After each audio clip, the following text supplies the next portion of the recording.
Boa noite. Acho que já podemos começar. São 6 horas. Gostaria de agradecer a presença de todos e agradecer os que estão aqui novamente, né, que semana passada a gente precisou adiar. Essa palestra é organizada pelo projeto de extensão EFINC, que é a estomaterapia, integrando ações de cuidados e orientação à comunidade. Ele é da UFRJ Macaé e tem como coordenadora a professora Adriana Bisco Alvarez. Infelizmente, a professora Adriana teve outra entrevista essa semana. Parece que é difícil a gente organizar essa palestra, mas a gente vai conseguir.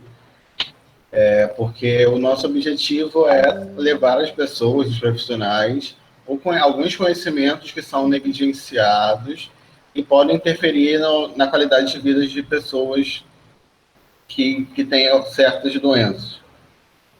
O tema da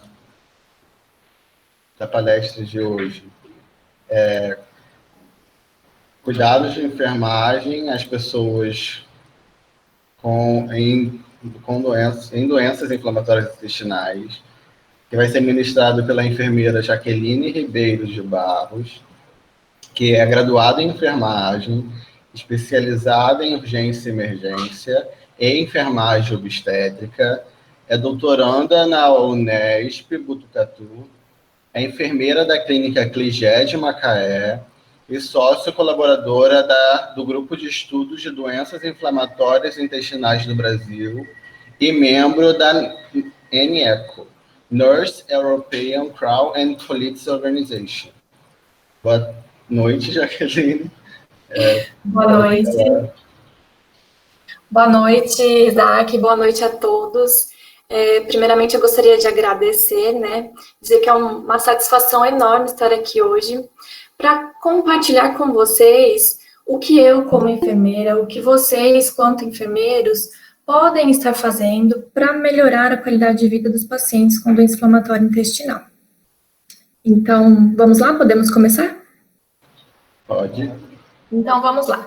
Então, pessoal, hoje nós vamos falar de cuidados de enfermagem em doenças inflamatórias intestinais.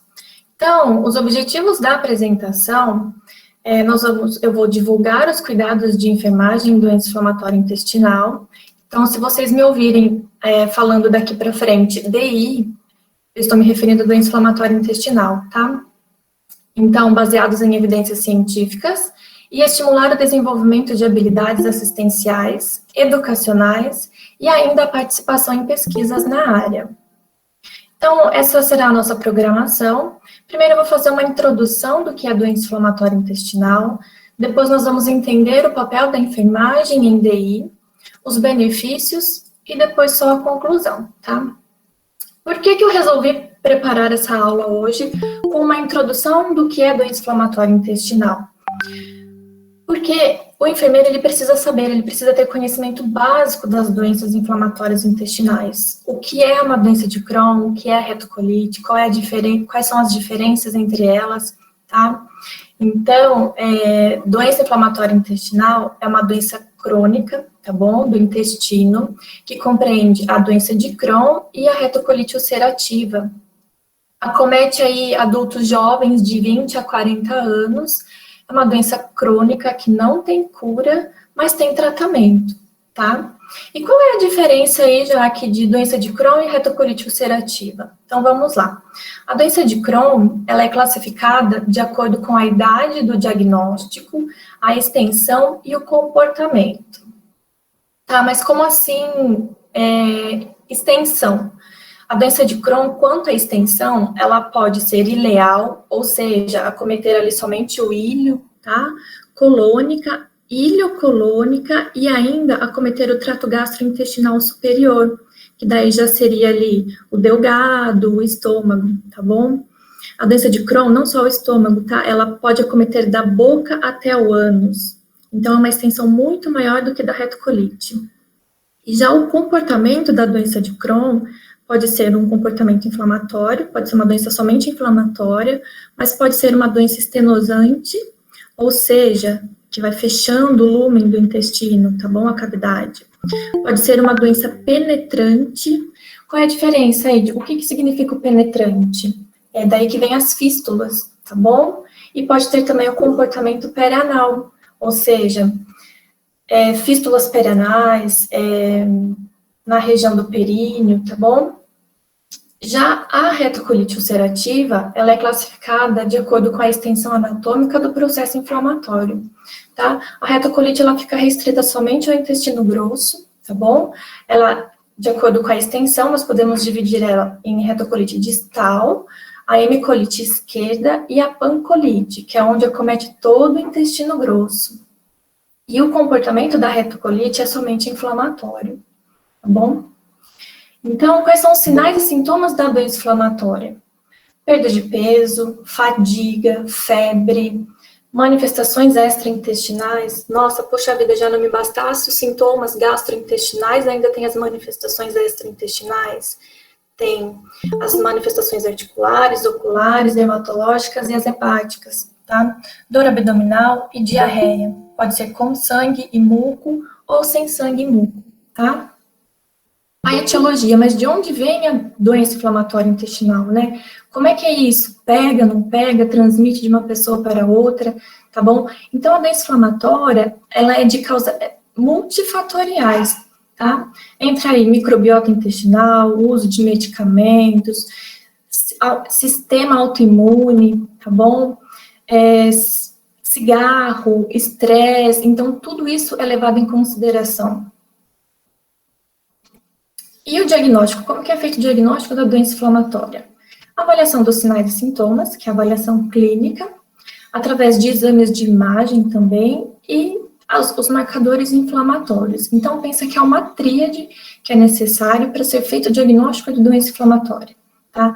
Esse diagnóstico é fácil de fazer? Não, não é fácil de fazer, pois nem todos da área, todos têm conhecimento sobre a doença inflamatória. E o tratamento, como que é feito o tratamento? Como é que depende do tratamento, né? O tratamento vai depender do acesso que o paciente vai ter aos medicamentos, a segurança que esse medicamento vai oferecer ao paciente, a eficácia que ele vai ter, a imunogenicidade, o custo, por ser uma doença crônica, tá? O custo é alto, a adesão ao tratamento nós temos que levar em consideração, a preferência do paciente, a via de administração, a experiência profissional e a praticidade do serviço. Isso sempre, claro, compartilhando as decisões.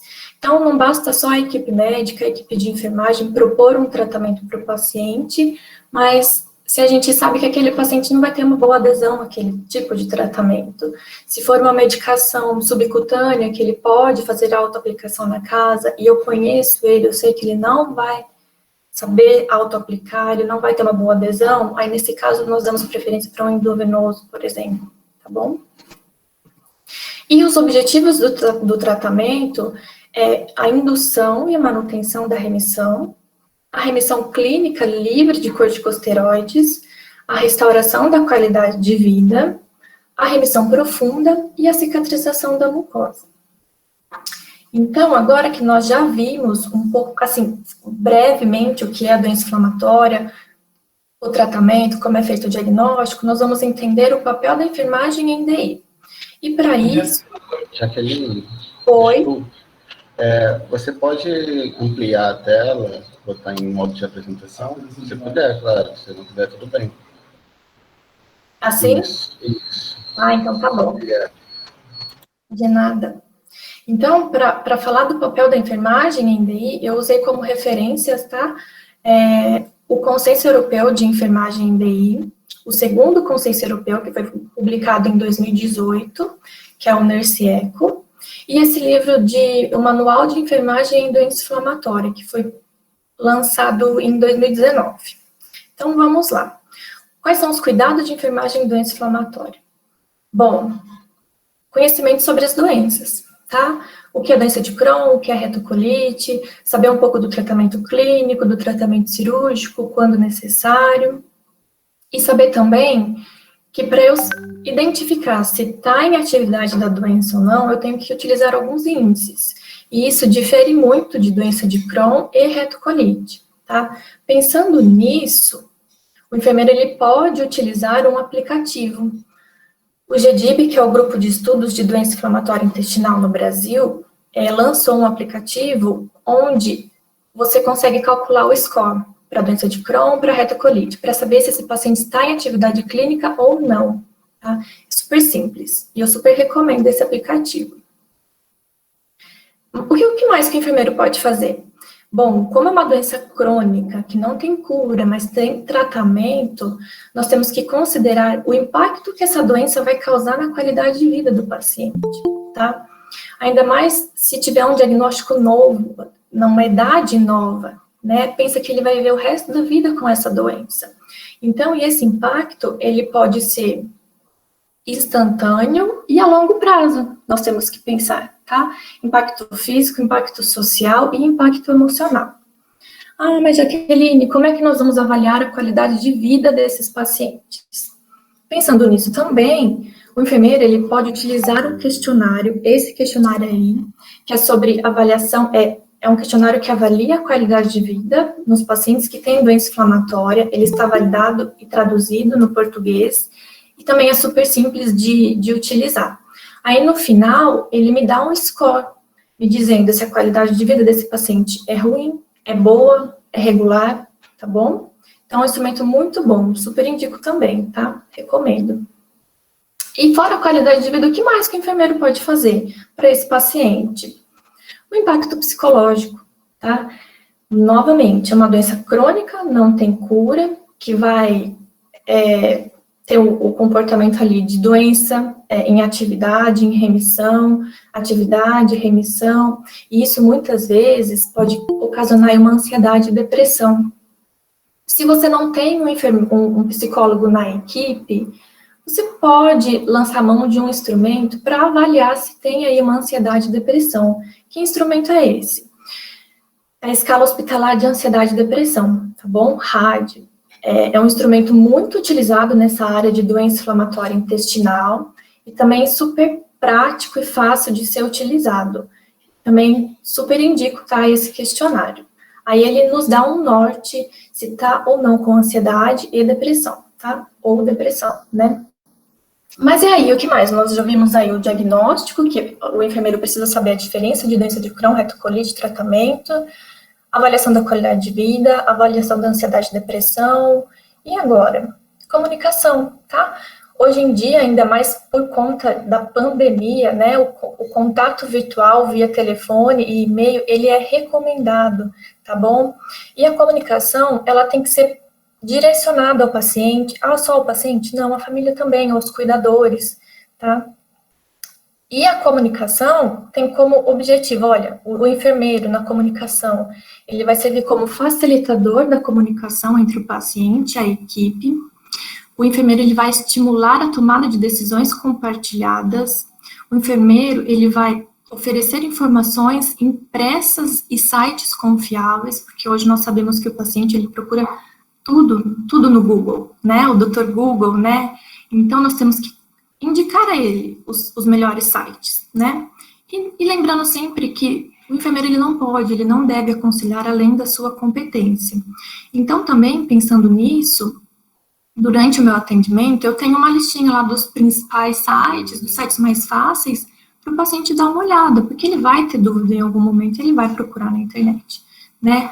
Olha só, o primeiro site ali do canto esquerdo é o site do GDIB, que tem uma área que é para profissionais da saúde e outra área que é para o público em geral. Então, também está numa linguagem muito fácil, muito simples, tá? O segundo site, do canto superior direito, aí vocês veem o site da ABCD, tá bom? Que também é tudo direcionado ao paciente. No canto inferior esquerdo, o site da DI Brasil, ótimo esse site. E as cartilhas, o GDIB, ele lançou algumas cartilhas, tem a cartilha de enfermagem, tem a cartilha de nutrição, tem uma cartilha sobre gravidez, tem uma cartilha para o paciente. Então, são instrumentos que o enfermeiro tem que ter ali disponíveis para orientar o paciente, porque em algum momento ele vai procurar na internet, né? Então, são sites confiáveis e cartilhas confiáveis. Para fazer o download das cartilhas, tá, pessoal? É só entrar no site do GDIB, no site da ABCD também tem bastante cartilha, aí consegue fazer o download. E o que mais, já que além da comunicação? Estomaterapia, tá? Mas eu não sou enfermeira estomaterapeuta. Tá, eu, Jaqueline, não sou enfermeira estomaterapeuta, mas eu tenho que ter um conhecimento de estomaterapia. Por quê? Porque isso envolve a integralidade do cuidado, tá? Porque em algum momento, esse paciente ele vai apresentar uma urgência evacuatória e eu vou precisar orientá-lo o porquê que isso acontece, o que ele tem que fazer, quais medidas ele pode tomar para que isso não aconteça. Incontinência, ele pode apresentar incontinência em algum momento da sua vida, tá? Ele pode precisar de uma estomia? Pode precisar de uma estomia, tá bom? Seja provisória ou definitiva. Cirurgia, em algum momento, pode ser que ele precise de uma cirurgia, passar por cirurgia. E os cuidados com as fístulas. Na doença de Crohn, né, que é onde acontecem as fístulas elas podem ser, além de perianal, enterocutâneas, que é o caso dessa figura aí do superior do lado direito, tá bom? Essa é uma fístula enterocutânea. E o nosso objetivo ali, como enfermeiro, é manter a integridade cutânea e garantir o conforto, tá? Como que vocês acham que um paciente nesse estado, uma doença crônica, uma fístula enterocutânea, com uma dermatite periestoma, com uma doença perianal, com passagem de ceton vive? Então, tem um impacto muito grande na qualidade de vida, tá bom? E o que mais? Nós já falamos aí do diagnóstico, qualidade de vida, ansiedade e depressão, comunicação, estomaterapia, tem mais? Tem mais coisas que o enfermeiro pode fazer, então vamos lá. Dieta e nutrição, tá? Eu sou uma enfermeira que eu tenho nutricionista na equipe. Ótimo, parabéns, você faz parte aí de uma minoria no Brasil. Mas eu sou uma enfermeira que não tenho nutricionista. Ótimo, parabéns também, você faz parte da maioria das enfermeiras no Brasil, tá? E não existe, saibam que não existe uma dieta específica para quem tem doença inflamatória, tá? O que nós enfermeiros podemos fazer em relação a isso? Estimular a seguir uma dieta saudável e estilos de vida normais, conforme a tolerância. No site do GDIB também tem uma cartilha sobre nutrição, tá? E o que mais que o enfermeiro pode fazer? Vamos lá. Sexualidade. Vou voltar aqui só alguns slides para vocês pensarem um pouquinho. Imaginem aqui, essa paciente com esse estoma, ou essa outra paciente do lado ali com um cetom. E aí? A questão da sexualidade, imagem corporal. Antes eu tinha um corpo sem cicatrizes, agora eu tenho um estoma. Por quanto tempo? Não sei. Eu tinha a região perianal era normal, mas agora eu tenho cetom. E aí? Né? Então nós temos que pensar em tudo isso, porque a sexualidade é um dos pilares da qualidade de vida. Então nós não temos como fugir disso, tá bom? E levando, claro, em consideração o respeito. Mas é fácil falar sobre sexualidade? O paciente vai ter a conduta, ele vai ser o primeiro a falar? Geralmente não, tá? Os pacientes, eles ficam muito receosos em relação a isso. Mas nós, como enfermeiros, nós temos, assim, que tocar no assunto para que ele se sinta à vontade e fale as dificuldades, expresse algum sentimento em relação a isso, tá? Então, eu falo que é só a gente abrir a porta, assim, que eles falam. Mas o importante é perguntar, porque eles podem ter dor durante o ato sexual, tá? Que às vezes com algumas orientações, isso se resolve, tá bom? Mas e o que mais? Tem mais coisas? Tem mais coisas, gente. Dor, tá? Dor impacta muito na qualidade de vida. Mas por quê? Tá? Pensando na doença inflamatória, as causas da dor, ela pode ser inflamatória e não inflamatória. Quando a dor vem de uma linha inflamatória, é porque tem uma doença estenosante, tem uma fístula e tem uma fissura. Quando é uma dor que não é inflamatória, é devido a uma doença fibrótica estenosante, aderências, doença gastrointestinal coexistente, como, por exemplo, síndrome do intestino irritável, tá? ou manifestações extraintestinais. Então, o paciente com dor, ele fica incapacitado de fazer várias coisas. E para isso também, mas como o enfermeiro vai avaliar a dor, tá? Existe um questionário específico para avaliação da dor em doença inflamatória, mas esse questionário ainda não está validado e traduzido em português, então fica aí uma dica para quem deseja ir trabalhar com doença inflamatória, uma dica aí de um projeto de pesquisa, né? Aí o que mais? Terapia biológica, tá? Hoje, um dos tratamentos para doença inflamatória é a terapia biológica. É um medicamento de alto custo, então, para aquele paciente do SUS, é feito todo o processo e o governo entrega a medicação, e para o paciente que tem convênio, a mesma coisa, tá? E o que o enfermeiro precisa saber em relação à terapia biológica? Bom, nós estamos vivendo numa era que, além do biológico, nós temos o biosimilar, tá? Mas qual que é a diferença? Vamos pensar que nós temos um originador, X, e temos um biosimilar que é muito parecido com o originador, Y. Só que eles não podem se cruzar de maneira alguma, tá? Se eu começo o tratamento com o originador, eu hoje faço um originador, na próxima infusão é o originador e depois é um originador. Eu não posso fazer uma infusão de um originador, na próxima de um biosimilar e depois voltar para um originador, tá bom? Então, ele precisa saber a diferença de um originador e de um biosimilar, ok? Saber também que existe toda uma avaliação pré-tratamento. Ah, mas o que inclui nessa avaliação pré-tratamento? Bom, o paciente ele precisa fazer um raio-x de tórax, tá? Para descartar aí qualquer coisa na região torácica e um PPD, para descartar uma TB latente. Caso venha TB latente, e aí o que faz? Trata pelo menos por 30 dias, para depois começar o tratamento com biológico, ok? É importante também que o enfermeiro faça uma consulta de enfermagem pré-infusional. Nessa consulta de enfermagem pré-infusional, nós vamos perguntar o quê? Principalmente se tem sinais ou sintomas de infecção.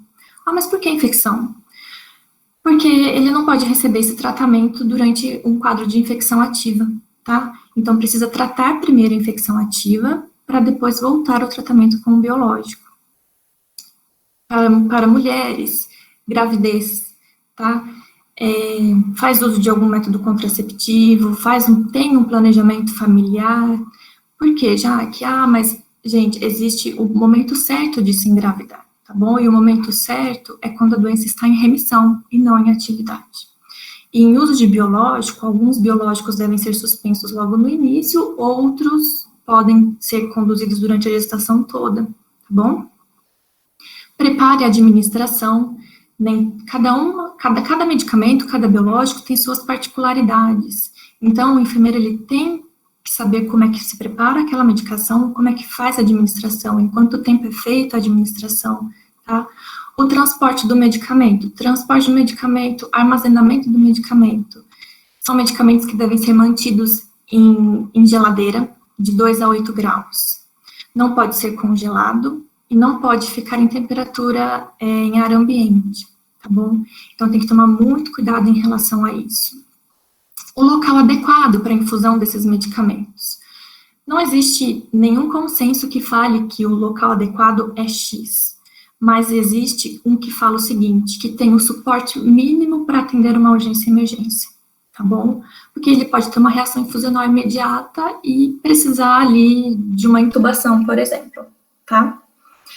O enfermeiro precisa saber também as reações adversas que esses medicamentos podem causar. Podem ser ali infusionais imediatas ou podem ser tardias, tá? E o período entre imediata e tardia aí depende de cada medicamento. E não só saber quais são as reações, como elas são resolvidas, essas reações, tá bom? Temos as reações infusionais e temos as reações no local da aplicação dessas medicações que são subcutâneas, por exemplo. A questão da farmacovigilância. Por que a farmacovigilância? Se o paciente apresentar uma reação infusional, eu preciso notificar a farmacovigilância, tá? Notificar a indústria responsável pelo medicamento. Além, claro, de fazer toda a notificação na instituição, tá? o armazenamento e conservação nós já falamos, os materiais necessários, os infusionais, a maioria deles, mas não são todos, precisam de um filtro de proteína. Por que o filtro de proteína? Para diminuir aí o risco de reação infusional, tá?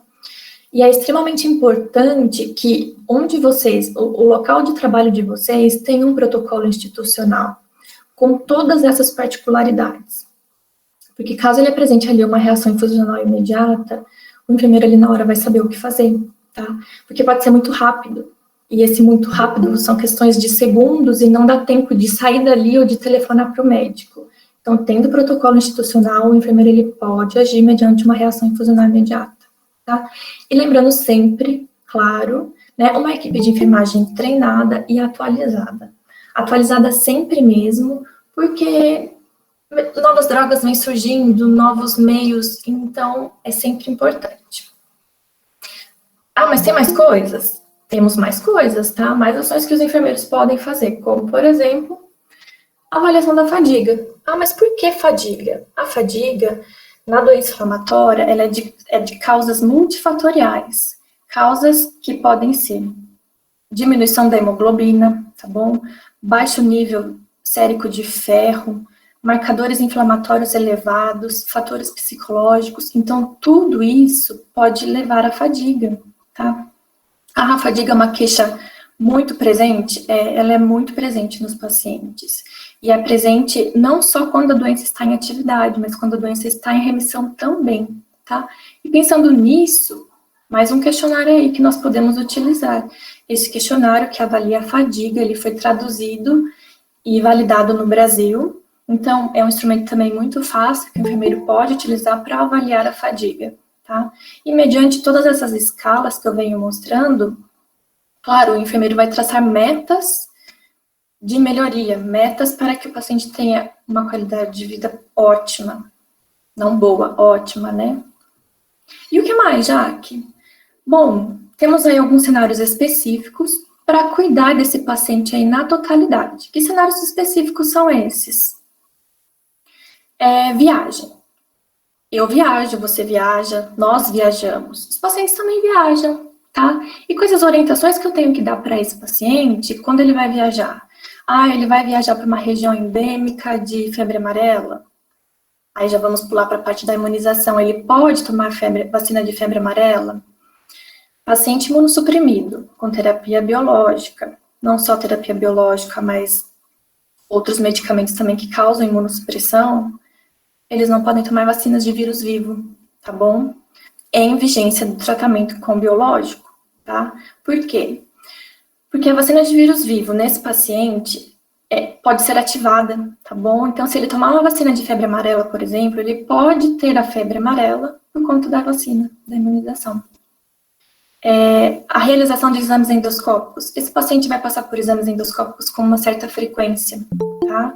Então, a orientação da importância dos exames, a orientação do preparo dos exames, porque quem já fez colono já sabe o quão ruim é o preparo de colono, né?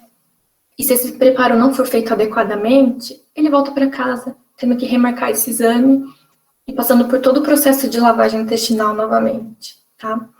Fase de transição. Vamos pensar aí numa criança, porque eu disse para vocês que acomete mais jovens adultos de 20 a 40 anos, mas também acomete crianças e também acomete idosos, tá? Então, uma criança que tem lá o diagnóstico de doença de Crohn ou retocolite, passa aí até os seus 16, 17 anos com uma equipe de tratamento, aí depois ele precisa passar por uma equipe mais adulta, né? Uma equipe que atende adulto. Então, essa fase de transição é extremamente importante. O enfermeiro tem um papel importantíssimo, porque a criança passou algum tempo da sua vida com determinada equipe, e a partir daquele momento agora será outra.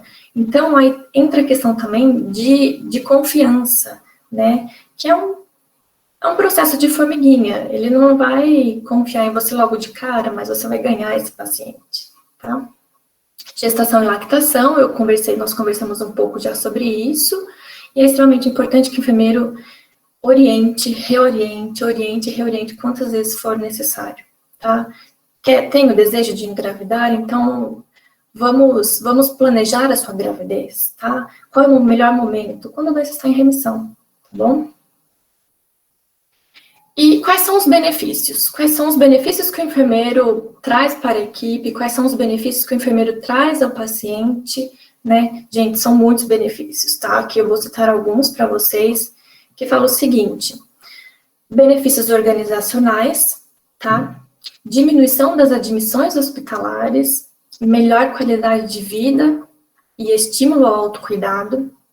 Aqui é extremamente importante, porque além da equipe que está cuidando desse paciente, é importante que ele também se sinta responsável pelo seu cuidado, pelo tratamento. Então, o estímulo ao autocuidado é muito importante. Benefícios em pesquisa, tá? Melhor educação e suporte ao paciente e à família, melhor monitoramento da terapia imunossupressora, tempo de espera reduzido, cuidados integrais. Então, vejam que não é só o diagnóstico e o tratamento. Nós cuidamos do paciente num todo, tá? Qualidade de vida, ansiedade, depressão, vida social, tá conseguindo pegar o medicamento, não tá, tudo, tá? Melhor acesso aos cuidados e a telemedicina, né, que tá aí bombando nessa época aí de pandemia. E estamos chegando já ao final, tá?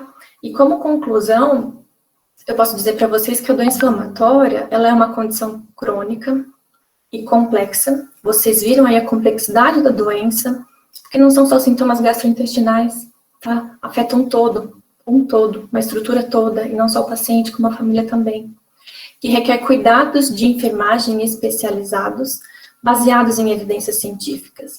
Eu jamais, em hipótese alguma, posso oferecer uma assistência de enfermagem no achismo. Eu acho que é assim, eu acho que... Não, gente. É sempre baseado em evidências científicas, tá? E antes de concluir, só para finalizar, eu vou passar aqui para vocês algumas imagens, tá? Nessa primeira foto aí de cima, foi o ano passado, durante o 4º curso de enfermagem em doença inflamatória. Então, o GDIB, que é o Grupo de Estudos da Doença Inflamatória Intestinal, ele realiza anualmente um curso de enfermagem em doença inflamatória. Então, ano passado foi o 4º. Aí, na parte de baixo, vocês podem ver que, devido à pandemia, né, o mundo virou virtual, então, nosso congresso não foi diferente, foi virtual também. Nós tivemos o curso de enfermagem virtual durante a primeira Semana Brasileira de Doença Inflamatória Intestinal, que foi semana passada. Ano que vem, nós teremos a 2ª Semana Brasileira de Doenças Inflamatórias, que será em Campinas, em agosto, e, consequentemente, o 6º curso de enfermagem em doença inflamatória, tá? E um comunicado para vocês é que o GDIB, ele realiza um mutirão. O que significa esse mutirão, tá?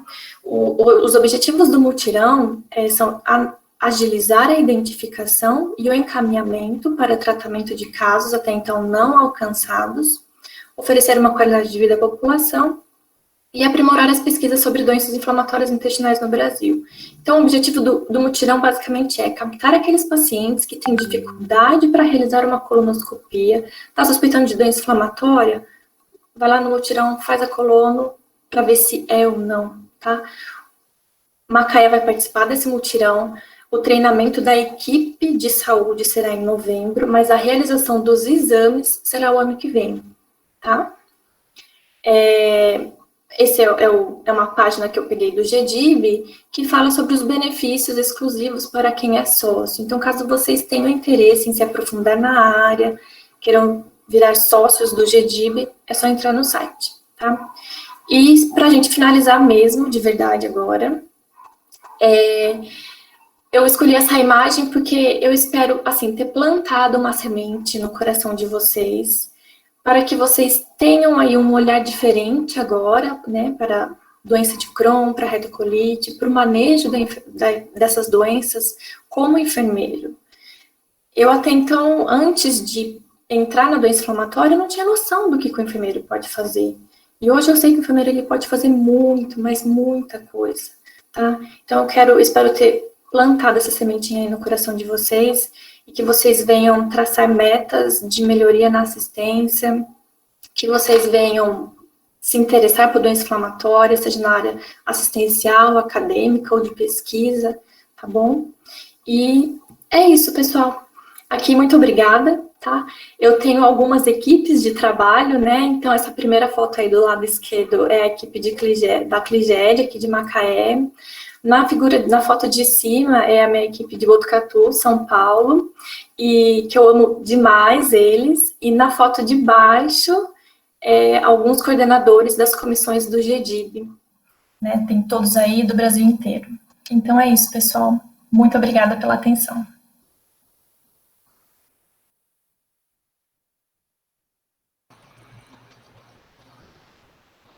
Muito obrigado, Jaqueline. Obrigada. Eu vou falar algumas considerações. Importante que eu achei uma coisa que você falou foi sobre a sexualidade, porque às vezes nós esquecemos. Quem já participou de alguma palestra, e eu sempre falo, a gente esquece muitas vezes de falar sobre sexualidade com o cliente, porque a gente tem meio receio. E fala, não é minha responsabilidade falar sobre sexualidade. Aí fica falando, jogando para o outro, e o outro não faz. Aí qual profissional vai fazer isso? E a qualidade de vida do cliente? Ele vai ficar sem assistência. Então, tecnicamente, eu estou fazendo uma negligência. Eu estou falando, eu não vou falar sobre isso, alguém vai falar em algum momento. E nós precisamos falar. Porque as pessoas têm impacto na sua sexualidade, né? Ela não sabe como fazer esse manejo. Ela, às vezes, tem medo de piorar a condição dela e, às vezes, ela não sabe que ela pode ter uma sexualidade normal, inalterada. Uhum. Outra coisa que eu achei interessante é o autocuidado, porque essa pessoa normalmente não tem um enfermeiro 24 horas com ela. E se eu não prestar uma qualidade durante a minha consulta de enfermagem, eu não tirar todas as dúvidas, não ensinar a pessoa a realizar aquele autocuidado, quando ela se vê em frente a uma situação, ela não vai saber o que fazer. Então, quando vai ser a minha próxima consulta? A minha consulta tem que ser como se fosse, por exemplo, eu vejo assim, pode ser minha última consulta aquela pessoa pode nunca voltar na minha consulta. Então, eu tenho que ser capaz de prestar todo o meu cuidado durante uma consulta, para que aquela pessoa não tenha consequências na sua qualidade de vida. E eu tenho uma dúvida. Eu acho que já botaram não sei se me mandaram no WhatsApp ou se mandaram no chat, é sobre o que é cetom. Eu nunca tinha ouvido falar sobre isso. Se vocês quiserem, eu posso até pôr a imagem de novo, tá? Para conseguir explicar, porque sem a imagem fica difícil. Pode ser? Pode sim. Então, vamos lá. Pensando no paciente que tem doença de Crohn e que apresenta fístula perianal, e esse caminho da fístula, esse trajeto fistuloso, ele precisa ser descoberto. E não só descoberto, a gente precisa resolver esse caminho, né? Esse trajeto fistuloso. Então, sabe essa figura no canto inferior esquerdo, onde tem uma borrachinha azul? Isso é o cetom. Em algum lugar. Tem que apresentar novamente. Tem que apresentar novamente, nós não estamos vendo. É?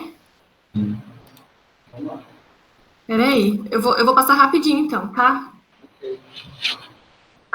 Calma aí então, gente. Estou fazendo confusão aqui. Aqui, compartilhar. Aqui, ó, quer ver? Sim. Essa figura aqui no canto esquerdo inferior, essa borrachinha azul que vocês estão vendo, isso é o cetom. Em alguns lugares é chamado de sedênio. Tá? Então, o objetivo do cetom é descobrir o trajeto fistuloso E o organismo ele vai reconhecer isso como um corpo estranho e vai estimular a cicatrização daquela fístula. Por quanto tempo o paciente fica com cetom, fica com sedenho? Eu não tenho como prever por quanto tempo, tá? Vai depender de cada organismo, vai depender da resposta ao tratamento. Então, esse é o cetom. Esclareci? Sim. Tem algum cuidado específico para o cetom, limpeza? Higienização local com água e sabonete, de preferência sabonete neutro. O paciente ele é orientado a não passar papel higiênico, tá? Então, sempre que for ao banheiro, passar uma duchinha e não papel higiênico. São orientações de higiene local mesmo, não tem nada específico para isso. Ok, muito obrigado.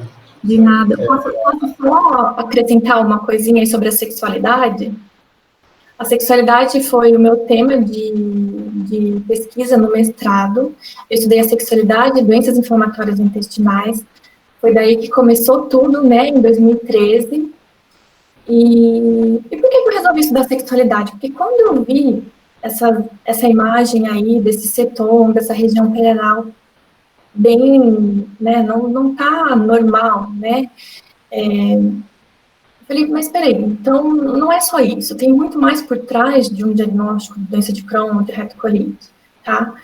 E o achado mais interessante foi que eu estudei, na verdade, a disfunção sexual nesses pacientes. E a disfunção sexual nesses pacientes, na amostra estudada, não estava relacionada com os sinais e sintomas da doença. Estava relacionada à ansiedade e depressão.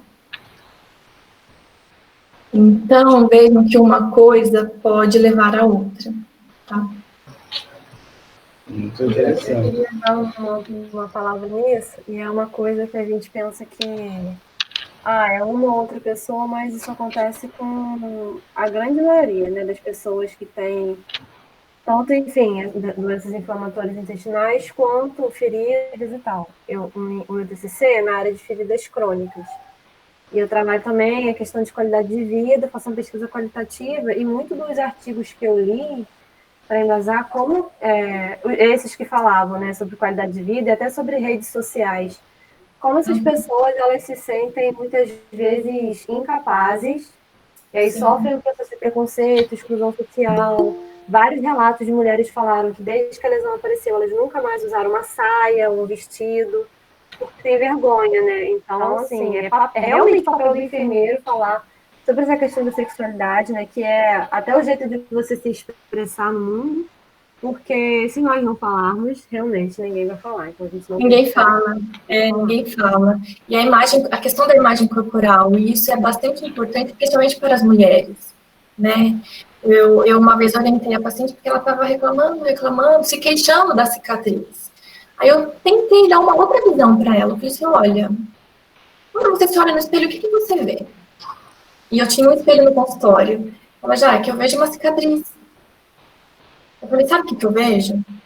Eu vejo uma pessoa que passou por uma cirurgia, que tem uma cicatriz, mas que hoje está aqui, viva, bem.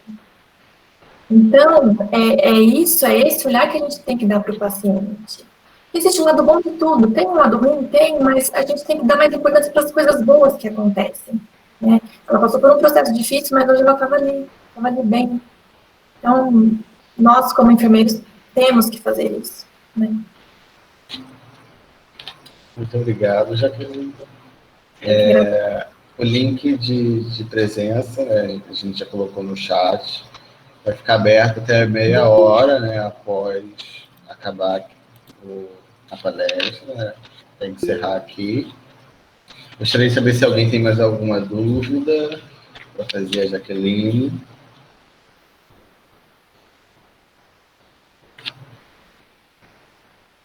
Então, muito obrigado, Jaqueline. Tiveram muitos elogios no chat, né? Foi uma palestra esclarecedora e a gente espera que as pessoas se aprofundem mais nesse tema, né? Que é um tema que não é muito abordado, né? Falando de verdade. E envolve a área de estomoterapia, mas, como você disse, a enfermagem, porque nós somos generalistas, né? Quando nos formamos, nós temos que saber tudo. para quando a gente identifica, a gente vai entrar em contato com várias coisas. E quando a gente entrar em contato, a gente saber para quem encaminhar e como orientar. Exatamente, perfeito, Isaac, falou tudo. Eu costumo falar que todo mundo tem que ter um contatinho, tá? Mas não esse tipo de contatinho aí que eu tô falando, não. É que vocês estão pensando, um contatinho de um estomaterapeuta.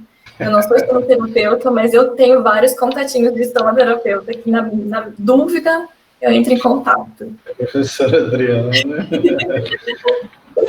Muito obrigado, Jaqueline. Obrigada.